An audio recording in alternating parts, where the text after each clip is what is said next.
Good afternoon, ladies and gentlemen, from Phoenix, Arizona, and the U.S. Men's National Team January training camp. We are joined by the head coach of the U.S. Men's National Team, Greg Berhalter, to discuss today's announcement of the 28-player training camp roster for the upcoming World Cup qualifiers. If you'd like to get in a queue to ask a question, you may do so by virtually raising your hand. We'll begin with opening questions from Greg, or comments from Greg, and then we'll take your questions. Thank you, Michael. It's a historic window for U.S. soccer, the first time in history that we're playing World Cup qualifiers in January. So definitely exciting.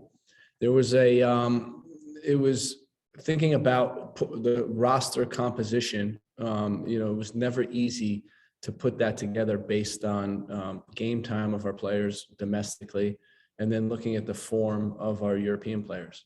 So when I look at the roster in whole, I think it's a mix between guys that are playing regularly and guys that have been in training camp with us in December and then again in January. Couple things to keep in mind.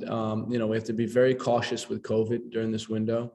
It's spreading like wildfire, and there's a chance that anyone that is coming into camp can potentially be excluded based on that. We already had one player have to drop off the roster because of it. And then just thinking about the weather conditions. This is, when I think about historic World Cup qualifiers in our history, and certainly the two that come to mind are the game in 2001 against Mexico and Columbus, and then the game in Denver against Costa Rica, where the weather is playing a key role in that and really giving us the upper hand. So we expect to embrace the conditions, enjoy the conditions, and really be able to take it to our opponents in this. In the big picture of the whole this window, we're looking to position ourselves to qualify for the World Cup. And that's the expectation on the group. We're not getting ahead of ourselves. We're taking it game by game. And all we want at the end of this window is to be in position for the March window to qualify for the World Cup. Thank you. Thank you, Greg. We'll begin the questions and start with Doug McIntyre from Fox.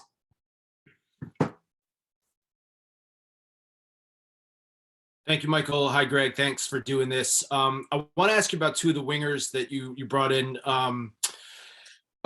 Brendan Aronson and Tim Weah. You mentioned the last time we spoke that, Brendan hasn't played a competitive game since early December.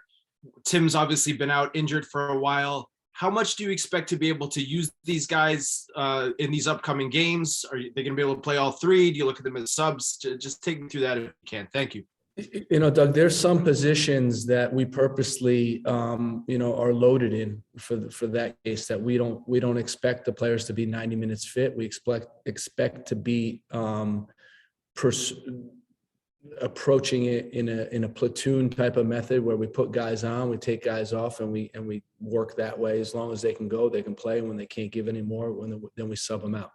When I look at the winger position in particular, we have Christian, Brendan, Timmy, Paul, and Jordan Morris, who are more than capable of playing that position. So between those five, we're pretty confident that we can get performances that will last 90 minutes.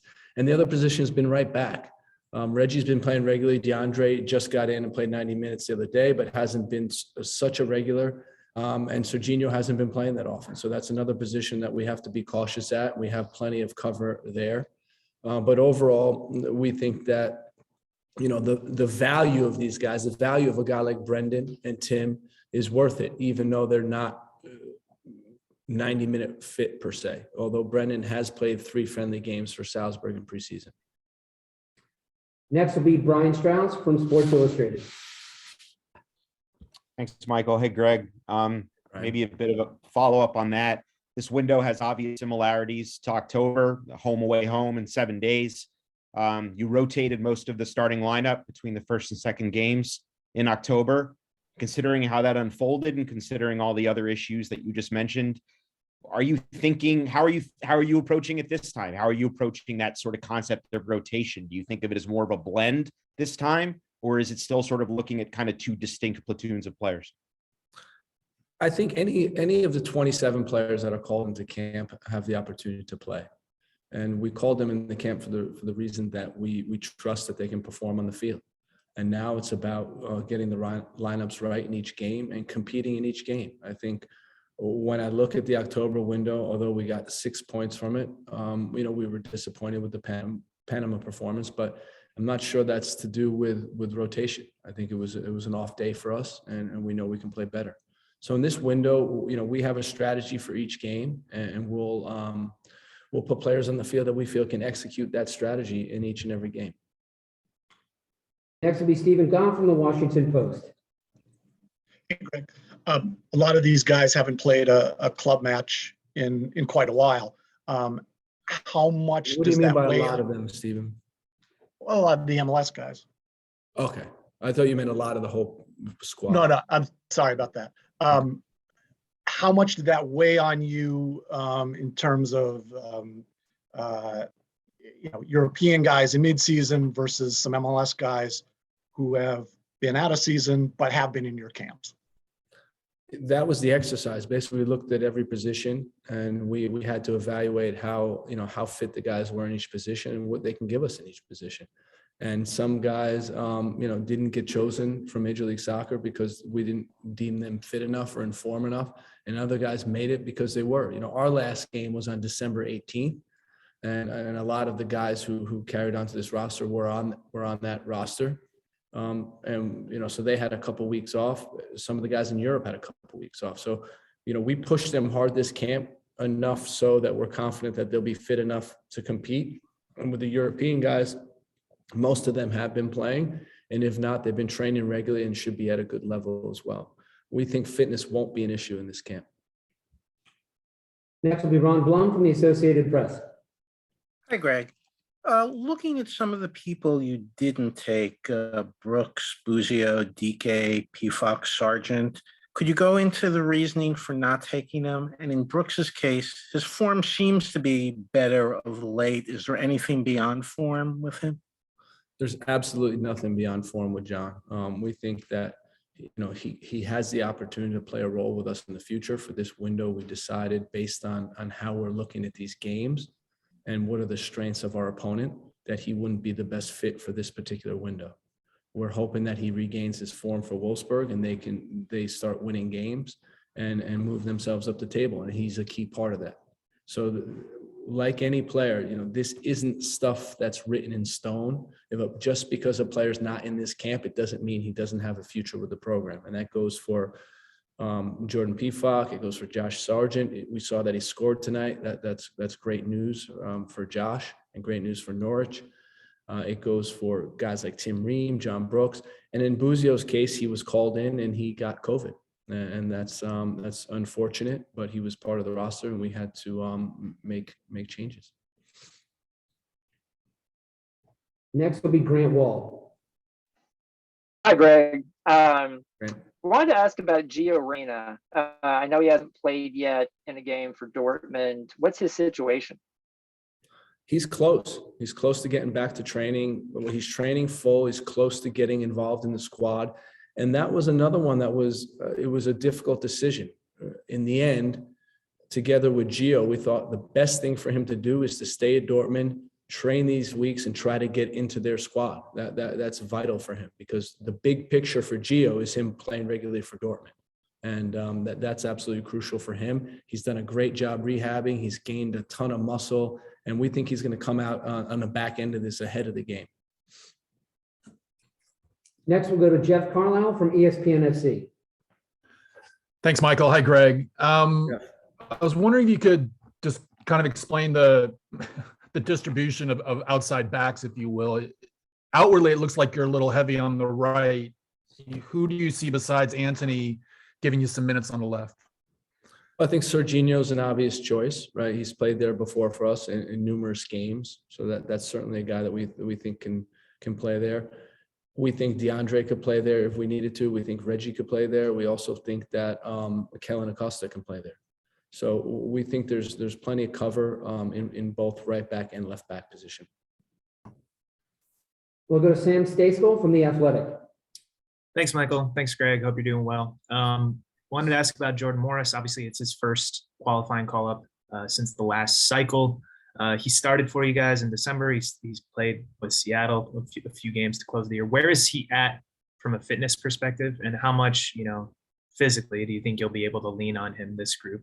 if he's chosen for the Again, I think if we start looking at this as a platoon type of position where we can use our guys for high intensity as long as they can go and then put guys in, there's no reason to expect that Jordan can't play, over a half. He's done a great job of getting back to his level. He did a good job in December camp. He did an even better job in this camp. And we've played three 11v11s against opponents so far, and he's looked good. Amazing amount of speed. I think that, when we look at him, his timing, his movement has been great. It has been very good. And I think the next thing to come is his finishing, which he's been working on also. Next will be Jonathan Tannenwald from the Philadelphia Inquirer. Thank you, Michael, and thanks, Greg, as always, for the time. You've touched on this sort of in bits and pieces so far, but I was wondering if you could go to it a little more directly on the importance of calling in a big squad generally, with the number of games and the tight time frame and the weather and the artificial turf in Hamilton and all the other pieces, because it is a larger squad than you might have otherwise called it. I think we're one more than we have been in the past, right? But I think that's a great point, Jonathan. When I look at the threat of COVID and how quickly this new variant has been spreading, we can expect guys to come into camp and test positive. That's just the nature of it. So we need some protection on that. When we think about the potential of playing 3 games in 7 days, that's enough right there to need a bigger squad. When you think about yellow cards accumulation, we can be missing some guys for that. You have potential for injuries. And then finally, any potential wear and tear that the turf in Hamilton can bring. So that's exactly why we increased the roster size a little bit. And we feel that we'll have enough cover no matter what happens in this window. Although we're expecting, the worst, right? You never know. Every window has its own little story to tell. And we're expecting, for this one not to be any different. Next up will be Daniel Nora from Univision. Thank you, Michael. Hi, Greg. How are you? Hey, Daniel. I just want to ask you if you see this window like the final opportunity to get the 9 points, the desired window, and if there's any special preparation ahead of playing in turf in Canada, because it's going to be the first time in the qualifiers for you guys. Thank you. We'll have turf in Columbus that we'll be able to train on. And Daniel, I think collectively, everyone on this call knows that's never going to be a trap that I fall into, right? We're focused on one game at a time. The first game is El Salvador. We know after this window, there's still 9 points up for grabs. There's 18 points total left in qualifying up for grabs. The leader has 16 points right now. So we're expecting this to be a topsy-turvy type of qualifying where I'm sure we're going to see some surprises. I'm sure we're going to see some teams come out of the blue. And for us, it's about focusing on each game and putting a group on the field in each game that can win. And that's all our concern. We're not counting any points. We're not looking towards, a magic number. We're not getting ahead of ourselves. Next will be Iva Skolarsep from SBI Soccer. Greg, obviously, when you have these 3 games together, you can't play same squad all 3 games. You just said one game at a time, but is there any part of you that is kind of mapped out how you initially would deploy lineups for these 3 games, or are you really just going, the Canada game is a blank slate right now? I haven't thought about a single starter for that game yet. And a follow-up, are there any concerns about any players you might not have available for that Canada game, for whether COVID restrictions or issues getting into Canada? No, that's a good question. We purposely chose players for this roster that can go to Canada. We'll have everybody on board for the Canada game. We know that in advance. In terms of your initial thought and initial statement, I'm not sure you can't play all 3 games. If you think about this, our travel's minimized. We have a 50-minute flight up into Canada, right? Then another 2-hour flight to Minnesota.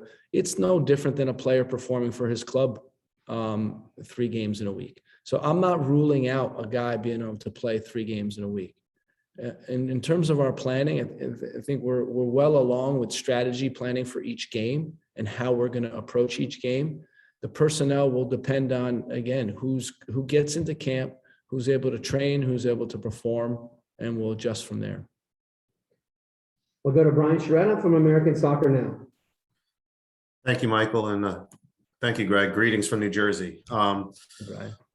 We have, I want to ask you a little about Weston McKennie's form. It seems to be excellent right now, and discuss, I know you don't like to revisit the ancient past, the response you saw from the incident in September to what you see now. It seems like he's responded terrifically in the face of adversity. I was wondering if you could comment that, and then also just finally some words on Luca De La Torre and how he's performed to force his way back on into your plans for a World Cup qualifying roster.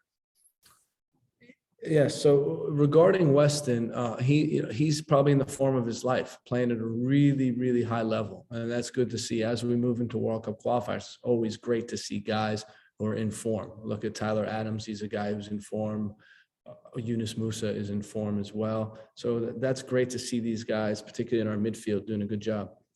Regarding Weston, I think that, again, if we have to revisit this, it's, when it happened, it was a momentary lapse. It wasn't a reflection of his character or who he is. And I think unfairly, he got a little bit too harsh of a treatment from the outside world. And we know Weston, we know he's a good guy. We know that he cares for his teammates. He cares for the team. He cares for the United States soccer. And for him, it was a matter of just getting refocused and bouncing back. And we have 100% confidence that he can do that. He played great in the October window. He played excellent against Mexico in the November window. And we're confident he's going to play really well in the January window. And these things happen with a young team and young players. These things happen. The most important thing is that there's accountability, and then there's accepting from within the group. Next will be Emily Olson from USA Today. Hey, Greg, thank you for the time again. I wanted to ask a question that's not involved with the roster. I know that you've talked about weather in this window, but I'm wondering if you can share, are there any techniques or tips? I mean, the last NFL weekend, we saw players drinking chicken broth, but are there any things that the team, technique-wise, whether you've done in the past as a player in these cold games or the staff is doing now, that you can share? It's a mindset, Emily. It really is. I think it is important to drink warm liquid in the locker room and potentially wear gloves and stuff like that. Put Vaseline on your feet before, but it's a mindset. I played in Germany when it was minus 15 Celsius, minus 20 Celsius, and I played with short sleeves. And the reason why I did that is because it's a mindset. It's mind over matter in this case. Once you get running, once you get sweating, I think you're good to go. And for us, just as all the times we go down to Central America and we're playing in the humidity and the heat and sometimes the smog and the altitude at times, this is an opportunity for us to gain an advantage on our opponents. They're all coming from the equator, and it's going to be really difficult for them to deal with these conditions. They're going to take a couple breaths in and it's going to hit them like they've never been hit before. And our guys who have been playing in Europe in cooler temperatures, most of the guys here have played in cool temperatures, we'll be ready to go. And we see this as a big window for us. Next will be Nico Contour from CBS. Hey, Greg, how are you? I was going to ask a similar question to Emily's. How cold is too cold? Like, you saw that Canada took Mexico to Edmonton, and it was like almost inhumane how cold that was. But I get your answer that you just gave. It'll be along a similar line. So I'll change my question to Tyler. Obviously, he's one of those players that you can't be without. He's so crucial to your system. He's so crucial to any team, given how he plays. I believe he's on a yellow. And given the fact that Canada's the second game, and you're talking about rotations and all this stuff, how tricky would it be to save him for that game and not use him against El Salvador? I think that's one way to look at it, Nico, that potentially we could do something like that, but it's also having faith and confidence in the rest of the squad and having faith that another guy can go and fill what he does. We played Nations League, most of the Nations League final without him, right? He came in late, very late in that game. We played the whole Gold Cup final. The whole Gold Cup final without him. And he is very important to this group. But I think for us, it's about one game at a time, winning and moving on. And so I think we'd be more inclined to play him than to rest him and to save him for a yellow card. Part of it is, the group understanding that it's next man up mentality, and that's not going to change within this team. You're looking pretty chill there, Nico. All right, we'll move on to Ryan Talmadge from Goal.com. Hey, Greg, you mentioned earlier how it's unusual to have games like this in January, whether that's the weather or the timing or everything like that. But it's also unusual in that it comes in the final days of the January transfer window. And you have some guys who just made moves to new clubs, and you have some guys in this squad who've been linked to moves to new clubs. And obviously, I know you're going to say that everyone's focused on the game, but they are human and this is their lives, and something could change for these guys in the next few weeks.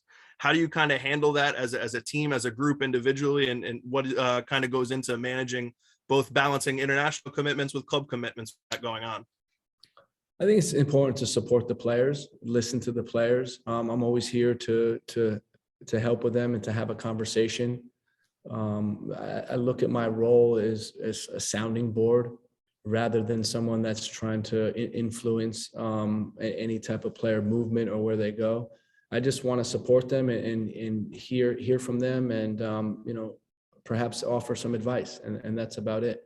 But I think as players, as professionals, they're used to compartmentalizing it and saying, okay, this is my focus now. And then when I'm off the field, I can kind of move some focus into this area.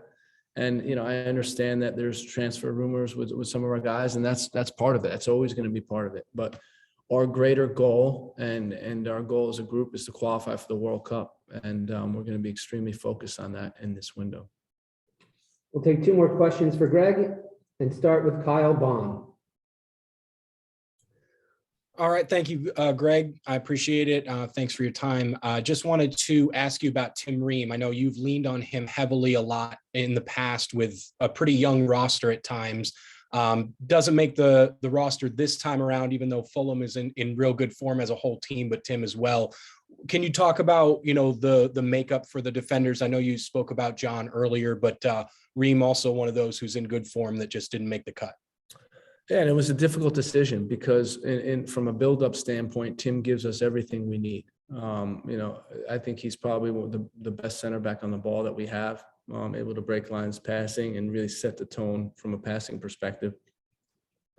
Some of the game plan for this January window is we think suits other players a little bit better. And again, it doesn't mean that Tim is out of the picture. It means for this window, based on the opponents, based on what we think we're going to be facing, we're going with other players that we feel can execute better. So, time will tell if that's the right decision. We value Tim, we value what he can bring to this team, but unfortunately he didn't make this roster. Last question for today comes from Donald Wine. Thank you, Michael, and thank you, Greg, for taking the time. Get a good one, Donald. You're the last one. It'll be good. It'll be good. I promise. Going back to the COVID issues you had in the beginning of camp, and obviously you mentioned a couple of players that have had COVID and recently that factored into your roster. Given that, coupled with the fact that we're in the middle of winter and travel delays and things have been plagued, snowstorms have been plaguing the United States, do you have a taxi squad, or did you consider having a taxi squad of some sort in case you do need to call in players mid-window? We have alternates that are ready to go. We also purposely brought a larger number of players from this group here because we know we're in the bubble here. We know that we're safe. We're going to be traveling over to Columbus privately, so we know that's going to be a closed environment. And then it's just about having the rest of the group on standby in case we need. But with 27 players, we think we're in pretty good shape. I think it gets, when you start going over 30, it starts getting to be difficult to manage training and training participation and all those things. But with 27 and then a group on standby, we think we're pretty well covered. And we just have to hope for the best. There's instructions going out to the players about how to travel over here and to make sure we're wearing the N95s and being really cautious because, we all know, everyone knows how the COVID's been spreading, and we just have to be careful. That's all for today. Thanks again, ladies and gentlemen, for joining us. We'll see you again on Monday. Thank you, guys.